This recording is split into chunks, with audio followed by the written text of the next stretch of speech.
দ্বাদশ শ্রেণীর সপুষ্পক উদ্ভিদের যৌন জনন অধ্যায় থেকে নিম্নলিখিত বিষয়গুলি যথা দিনিসেক, শস্যের পরিস্ফুরণ, অ্যাপোমিক্সিস, বহুভ্রূণজীবতা, পার্থেনোকার্পি, প্রকৃত ফল অপ্রকৃত ফল, শস্যল ও অশস্যল বীজ সম্পর্কে আজকের আলোচনা।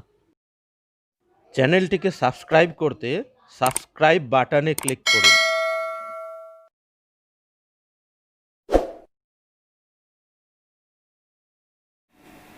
দিনিষেক অর্থাৎ এক্ষেত্রে নিষেক প্রক্রিয়াটি দুবার সংগঠিত হয়। এটি কোথায় দেখা যায় না গুপ্তবীজী শস্যল উদ্ভিদ যেমন ধান, ভুট্টা প্রভৃতি উদ্ভিদে দিনিষেক দেখা যায়। দিনিষেককে বুঝতে গেলে দিনিষেক এক্ষেত্রে নিষেক প্রক্রিয়াটি দুবার সংগঠিত হয়, তাই একে দিনিষেক বলা হয়। গুপ্তবীজী শস্যল উদ্ভিদ যেমন ধান, ভুট্টা, নারিকেল প্রভৃতি উদ্ভিদে দিনিষেক দেখা যায়। দিনিষেককে বুঝতে গেলে এই ছবিটির সাহায্য নেওয়ার দরকার। তোমরা বুঝতেই পারছো এটা একটি গর্ভকেশর চক্রের ছবি, যার উপরের অংশটিকে বলা হয় গর্ভমুণ্ড, এই সরু অংশটিকে বলা হয় গর্ভদণ্ড এবং নিচের এই গোলাকার ফোলা অংশটিকে বলা হয় গর্ভাশয় বা ডিম্বাশয়। আমরা এর আগেও এই ছবিটি দেখেছি। এই গর্ভাশয় বা ডিম্বাশয়ের ভিতরে একটি ভ্রূণস্থলী থাকে। ভ্রূণস্থলীর বাইরের দিকে একটি শক্ত আবরণ থাকে যেটাকে ডিম্বক ত্বক বলে। ডিম্বক ত্বকের একটি অংশে ছিদ্র থাকে যেটাকে ডিম্বক রন্ধ্র বলা হয় এবং অপর অংশে ডিম্বক রন্ধ্রের বিপরীত দিককে বলা হয় ডিম্বক মূল, যে অংশের সাহায্যে ভ্রূণস্থলীটি গর্ভকেশর চক্রের গর্ভাশয় বা ডিম্বাশয়ের সাথে যুক্ত থাকে। এখন ভ্রূণস্থলীর ভিতরে নানা রকম কোষ বা নিউক্লিয়াস থাকে। যেমন ছবিতে লক্ষ্য করো, উপরের দিকের অংশটিকে বলা হচ্ছে, যে কোষগুলি রয়েছে সেগুলি হলো প্রতিপাদ কোষ। ভ্রূণস্থলীর মাঝে যে নিউক্লিয়াসটি রয়েছে সেটিকে বলা হয় নির্ণীত নিউক্লিয়াস, যার ক্রোমোজোম সংখ্যা ডিপ্লয়েড বা 2n। এবং ভ্রূণস্থলীর ছবিতে দেখো নিচের দিকে রয়েছে ডিম্বাণু, যার ক্রোমোজোম সংখ্যা n বা হ্যাপ্লয়েড, এবং ডিম্বাণুর কাছে যে দুটি কোষ রয়েছে তাদের সহকারী কোষ বলা হয়। এখন পরাগযোগ যখন ঘটে তখন পরাগরেণু ফুলের গর্ভমুণ্ডে স্থানান্তরিত হয়। এগুলি হলো পরাগরেণু। ছবিতে লক্ষ্য করছো যে গর্ভমুণ্ডে যেগুলি পড়ে রয়েছে এগুলি হলো পরাগরেণু। পরাগরেণু গর্ভমুণ্ডে পড়ার পর পরাগ রেণু কতকগুলি নিউক্লিয়াসে বিভাজিত হয়ে যায়। তাদের মধ্যে একটি নিউক্লিয়াসকে বলা হয় নালী নিউক্লিয়াস, যে নালী নিউক্লিয়াসটি গর্ভমুণ্ড থেকে ভ্রূণস্থলী পর্যন্ত একটি নালী পথ তৈরি করে, যেটিকে পরাগ নালী বলা হয়। এই পরাগ নালী যে তৈরি করে সেই পরাগ নিউক্লিয়াসটিকে বলা হয় নালী নিউক্লিয়াস। এই পরাগ নালীটি তৈরি হয় কেমোট্রপিক্যালি, অর্থাৎ কেমিক্যাল পদার্থের উপস্থিতি এখানে অত্যন্ত গুরুত্বপূর্ণ। যে কমপ্লেক্সটি পরাগ নালী তৈরিতে নালী নিউক্লিয়াসকে সাহায্য করে তাকে calcium boron inositol sugar complex বলা হয়। লেখা রয়েছে দেখো, পরাগ নালী তৈরিতে যে কমপ্লেক্সটি সাহায্য করে সেটি হলো calcium boron inositol sugar complex. এখন এই পরাগ নালীটি গর্ভমুণ্ড থেকে ডিম্বক বা ভ্রূণস্থলী পর্যন্ত তৈরি হয়। আর এই পরাগ নালীর ভিতর দিয়ে দুটি পরাগ নিউক্লিয়াস, ছবির একেবারে উপরের ডান দিকে লক্ষ্য করো, দুটি পরাগ নিউক্লিয়াস চিহ্নিত করা হয়েছে, সেই দুটি এই নালীপথে অগ্রসর হয়। এখন যেহেতু পরাগ নিউক্লিয়াসের কোনো গমনাঙ্গ বা সিলিয়া, ফ্ল্যাজেলা বা সিউডোপোডিয়ার মতো কোনো গমনাঙ্গ থাকে না, অথচ সে নালীর ভিতর দিয়ে ডিম্বক বরাবর বা ভ্রূণস্থলী বরাবর অগ্রসর হতে পারে, সেই জন্য এই ধরনের নিষেককে বলা হয় সাইফোনোগ্যামি। গর্ভাশয় বা ডিম্বাশয়ের ছবিটাকে ভালো করে লক্ষ্য করো। গর্ভাশয় বা ডিম্বাশয়ের ভিতরে রয়েছে ভ্রূণস্থলী, ভ্রূণস্থলীর চিহ্নিত করা রয়েছে বাঁ দিকে, লক্ষ্য করো। ভ্রূণস্থলীর বাইরের দিকে একটি শক্ত আবরণ থাকে যেটিকে ডিম্বক ত্বক বলে। এই ডিম্বক ত্বকের একটি ছিদ্র থাকে যেটিকে ডিম্বক রন্ধ্র বলে। গর্ভাশয়ের ডান দিকে কালো কালিতে চিহ্নিত করা রয়েছে ডিম্বক রন্ধ্র, আর ডিম্বক রন্ধ্রের বিপরীত দিকের অংশকে ডিম্বক মূল বলা হয়। এখন এই পরাগনালীটি তৈরি হওয়া পরাগনালীটি যদি ডিম্বক রন্ধ্রের ভিতর দিয়ে ডিম্বক পর্যন্ত বিস্তৃত হয় তাহলে সেই ধরনের নিষেককে বলা হয় পোরোগ্যামি। যদি এটি ডিম্বক মূলের ভিতর দিয়ে ভ্রূণস্থলী পর্যন্ত অগ্রসর হতো তাহলে সেটিকে বলা হতো চালাজোগ্যামি। আর যদি এটি ডিম্বক রন্ধ্র বা ডিম্বক মূল ছাড়া অন্য কোনো অংশ দিয়ে ডিম্বক ত্বক ভেদ করে ডিম্বকের ভিতরে প্রবেশ করত তাহলে তাকে বলা হতো মেসোগ্যামি। বিষয়টি অত্যন্ত সহজ, ভালো করে বোঝার চেষ্টা করো। যে পরাগনালীটি তৈরি হয়েছে নিষেকের জন্য, যেটি অত্যন্ত গুরুত্বপূর্ণ, এই পরাগনালীটি ডিম্বক পর্যন্ত বিস্তৃত হতে হবে বা ভ্রূণস্থলী পর্যন্ত বিস্তৃত হতে হবে। এখন এই পরাগনালীটি যদি ডিম্বক রন্ধ্র দিয়ে ভ্রূণস্থলী পর্যন্ত পৌঁছয় তাকে বলা হয় পোরোগ্যামি। যদি এটি ডিম্বক মূলের ভিতর দিয়ে ভ্রূণস্থলীতে পৌঁছয় সেটিকে বলা হয় চালাজোগ্যামি। আর যদি এটি ডিম্বক রন্ধ্র ডিম্বক মূল ছাড়া অন্য কোনো অংশ দিয়ে প্রবেশ করে, সেক্ষেত্রে ডিম্বক ত্বক ভেদ করে প্রবেশ করতে হবে, তাকে বলা হয় মেসোগ্যামি। ভ্রূণস্থলীর ভিতরে প্রবেশ করে একটি পরাগ নিউক্লিয়াস ডিম্বাণুর সাথে যুক্ত হয় এবং ডিপ্লয়েড জাইগোট তৈরি করে। এই নিষেককে বলা হয় জননগত নিষেক বা জেনারেটিভ ফার্টিলাইজেশন। অপর পরাগ নিউক্লিয়াসটি ডিপ্লয়েড নির্ণীত নিউক্লিয়াসের সঙ্গে যুক্ত হয় এবং 3n সংখ্যক ক্রোমোজোম বিশিষ্ট বা ট্রিপ্লয়েড ক্রোমোজোম বিশিষ্ট শস্য গঠন করে। একে বলা হয় অঙ্গজ নিষেক বা ভেজিটেটিভ ফার্টিলাইজেশন। এই দুটিকে যদি আমরা খুব সংক্ষেপে বোঝার চেষ্টা করি তাহলে এই সমীকরণটি লক্ষ্য করো। একটি পরাগ নিউক্লিয়াস বা পুংগ্যামেট এখানে লেখা রয়েছে, যার ক্রোমোজোম সংখ্যা n, সেটি হ্যাপ্লয়েড বা n সংখ্যক ক্রোমোজোম বিশিষ্ট ডিম্বাণুর সঙ্গে যুক্ত হয়ে ডিপ্লয়েড ক্রোমোজোম বিশিষ্ট জাইগোট গঠন করে। অপর পরাগ নিউক্লিয়াস বা পুংগ্যামেটটি, যার ক্রোমোজোম সংখ্যা n, একটি নির্ণীত নিউক্লিয়াস বা ডিপ্লয়েড ক্রোমোজোম যুক্ত নির্ণীত নিউক্লিয়াসের সঙ্গে যুক্ত হয়ে যেটি গঠন করে সেটিকে শস্য বা এন্ডোস্পার্ম বলে, যার ক্রোমোজোম সংখ্যা ট্রিপ্লয়েড বা 3n।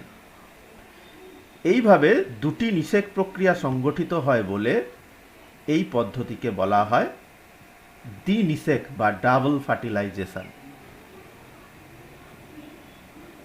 দ্বিনিষেক ছাড়াও যে বিষয়গুলি আমাদের এই অধ্যায়ের অত্যন্ত গুরুত্বপূর্ণ তাদের মধ্যে একটি হলো অ্যাপোমিক্সিস। লক্ষ্য করো, অ্যাপোমিক্সিস কাকে বলে না, নিষেক ছাড়া যদি অঙ্গজ জনন বা অযৌন জনন পদ্ধতিতে কোনো স্পোরোফাইটিক কোষ থেকে ভ্রূণসহ বীজ গঠিত হয়, যেখানে কোনো নিষেক ঘটবে না, তাহলে নিষেক যদি না ঘটে সেটি যৌন জনন হবে না, তাহলে সেটি অঙ্গজ জনন অথবা অযৌন জনন হতে পারে। সেই পদ্ধতিতে কোনো স্পোরোফাইটিক কোষ থেকে যদি ভ্রূণসহ বীজ গঠিত হয় সেই পদ্ধতিকে বলা হয় অ্যাপোমিক্সিস। বিজ্ঞানী উইঙ্কলার এই অ্যাপোমিক্সিস শব্দটি প্রথম ব্যবহার করেন। যে উদ্ভিদে অ্যাপোমিক্সিস ঘটানো হয় তাকে অ্যাপোমিকটিক উদ্ভিদ বা প্ল্যান্ট বলে, আর অ্যাপোমিক্সিস পদ্ধতিতে যে উদ্ভিদটি তৈরি হয় তাকে অ্যাপোমিক্ট বলা হয়। এটি দেখা যায় পেঁয়াজ, আপেল প্রভৃতি উদ্ভিদে। অপুংজনী, নিষেক ছাড়া কোনো স্ত্রীরেণু মাতৃকোষ অথবা কোনো ডিম্বাণু যদি পরিস্ফুরণের মাধ্যমে নতুন অপত্য সৃষ্টি করে তাকে অপুংজনী বা পার্থেনোজেনেসিস বলা হয়। যেমন কাকমাছি, তামাক প্রভৃতি উদ্ভিদে বোলতা, মৌমাছি প্রভৃতি প্রাণীতে অপুংজনি দেখা যায়। পার্থেনোজেনেসিস আর পার্থেনোকার্পির মধ্যে তফাৎ রয়েছে। বীজবিহীন ফল উৎপাদনকে, নিষেক ছাড়া কোনো গর্ভকেশর থেকে বীজবিহীন ফল উৎপাদনকে বলা হয় পার্থেনোকার্পি। অপুংজনিকে বলা হয় পার্থেনোজেনেসিস, যেখানে স্ত্রীমাতৃকোষ বা ডিম্বাণু পরিস্ফুটনের মাধ্যমে, নিষেক ছাড়া পরিস্ফুটনের মাধ্যমে নতুন জীব সৃষ্টি করে বা অপত্য সৃষ্টি করে। বহু ভ্রূণজীবিতা বা পলি এমব্রায়নি, এটি কি না একটি ডিম্বক থেকে যদি একাধিক ভ্রূণ সৃষ্টি হয় সেই পদ্ধতিকে বহু ভ্রূণজীবিতা বা পলি এমব্রায়নি বলা হয়। এটি দেখা যায় পাইনা, সাইকাস প্রভৃতি ব্যক্তবীজী উদ্ভিদের ক্ষেত্রে। বহু ভ্রূণজীবতার গুরুত্ব কি না কৃত্রিম বীজ উৎপাদনে এটি সাহায্য করে, ক্লোন তৈরির উপযোগী, রোগমুক্ত উন্নত মূলতন্ত্রযুক্ত উচ্চ উৎপাদনশীল অপত্য উৎপাদনের সহায়ক।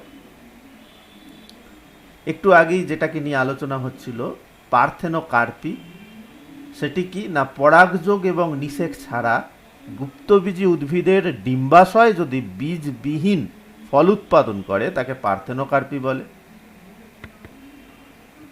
এটা আমরা একটু আগেই পার্থেনোজেনেসিসের সময় আলোচনা করছিলাম। এটি দেখা যায় কলা, আঙুর, আপেল, আনারস প্রভৃতি উদ্ভিদের ক্ষেত্রে পার্থেনোকার্পি বা বীজবিহীন ফল উৎপাদনের পদ্ধতি দেখা যায়। এখন প্রকৃত ফল বলতে আমরা কি বুঝবো না পরাগযোগ ও নিষেকের ফলে ফুলের ডিম্বাশয় যদি ফলে রূপান্তরিত হয়, ডিম্বক যদি বীজে রূপান্তরিত হয়, তাকে প্রকৃত ফল বলে। যেমন আম, জাম ইত্যাদি হলো প্রকৃত ফল। তাহলে অপ্রকৃত ফল কি না নিষেকের পরে ডিম্বাশয় ছাড়া ফুলের অন্য কোনো অংশ যদি ফলে রূপান্তরিত হয়, সেই ফলকে বলা হয় অপ্রকৃত ফল। যেমন পুষ্পমঞ্জুরি ফলে রূপান্তরিত হয় কাঁঠাল, আনারসের ক্ষেত্রে। পুষ্পাধার ফলে রূপান্তরিত হয় আপেল, নাশপাতি, ডুমুরের ক্ষেত্রে। বৃতি ফলে রূপান্তরিত হয় চালতা ফলের ক্ষেত্রে। পুষ্পাক্ষের অংশ ফলে রূপান্তরিত হয় কুমড়োর ক্ষেত্রে। এরূপ আরও কয়েকটি ক্ষেত্রে এই জাতীয় ফল বা অপ্রকৃত ফল দেখা যায়। কমলা লেবু অপ্রকৃত ফল। এক্ষেত্রে অন্তস্তকের রসালো রোম ভক্ষাংশ। বেদানা একটি অপ্রকৃত ফল, যার ভক্ষাংশ হল রসালো বীজত্বক বা টেস্টা। লিচু একটি অপ্রকৃত ফল, যার ভক্ষাংশ হল রসালো এরিল। কাজু বাদাম একটি অপ্রকৃত ফল, যার ভক্ষাংশ হল বীজপত্র। দিনিষেকের ফলে যে শস্য উৎপন্ন হয় সেই শস্য পরিস্ফুটনের প্রকৃতি অনুযায়ী তিন ভাগে ভাগ করা যায়। একটি হলো নিউক্লিয়ার শস্য, একটিকে বলা হয় সেলুলার শস্য, আর তৃতীয়টি হলো হলোবিয়াল শস্য।